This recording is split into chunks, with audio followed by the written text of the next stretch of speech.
good afternoon. We're back in the saddle again. We are gonna do try to finish out the framing today on the bus. We've got some brackets we're gonna weld onto this metal beam on the side because there's not really good places to anchor otherwise, so we'll do that on both sides. And then on the top, I'm gonna finish tarring down that side and across the back seam. We don't have any leaks back there, but I'd feel more comfortable having it all done before we put a deck on or something like that, where if it did spring a leak at some point, we'd have to go back and fix it. So that's the plan today. Again, another cold day in Michigan. I think it was 41 or 42 coming back from church, so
everybody. It is a balmy 38 degrees out here Saturday, and we are going to try to finish up a couple things today before it gets real cold and starts snowing.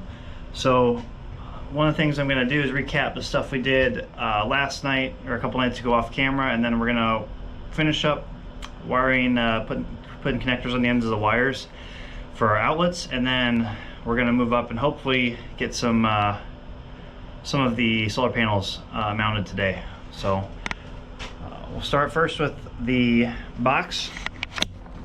So this is our electrical box here. We have each circuit is on its own, or each outlet's on its own circuit. The kitchen, bedroom, HVAC, and the bench work area here. So as you can see, if you are going to do one of these yourselves, there's a bunch of good videos. I'm not the best video for it, so definitely check out those guys who do this a lot. I did a lot of zip tying in here and made sure the wires stayed separate, specifically so that as the bus vibrates and drives down the road, that none of these things work themselves loose. But just a quick overview: if you are doing a 3-wire system, going out to your outlets, your green is your ground. So I added a ground bar on the bottom here. All of my grounds go to that. Your neutral bar is the one on the side here, the white, and then the black is like your hot. So the best way I can explain it is with AC or alternating current, you get some of your electricity through your white, some of your electricity through your black, and it alternates. And if you get too much of a draw, or there's a short somewhere, your circuit will pop, and then it'll stop sending power there. We've got 20 amps on everything. We were going to do 15s, but the 15s for some reason don't fit in this board, and I already had the 20s, so we're going to use the 20s. Otherwise, there's not too much else. Like I said, your blacks go into your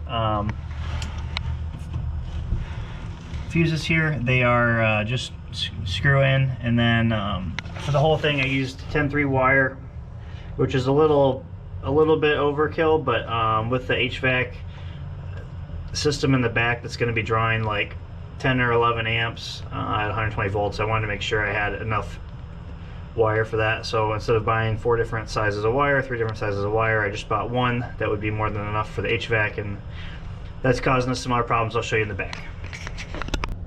So in the back here, you'll notice the outlet has actually a connector in it we put in it. And the reason we did that is since the wire is so thick, when you try to screw down on the wire, you don't really capture it completely. So we used crimp connectors and crimped it, and then we put the ring terminal underneath the screw head. That way we don't have any risk of that thing backing itself out. And again, you'll notice if you do this yourself, if you frame with these 2x2s here, you have to use the shallow outlets, so you do really run out of space on the backside if you are trying to work and keep your wires serviceable for some reason if you had to take these out. But that's what we did. I'm going to go ahead and go around the rest of the vehicle and crimp connect the end of all the rest of these wires, so that when we get to finally placing the outlets in their last position, we can just run the wires in and screw in the outlets.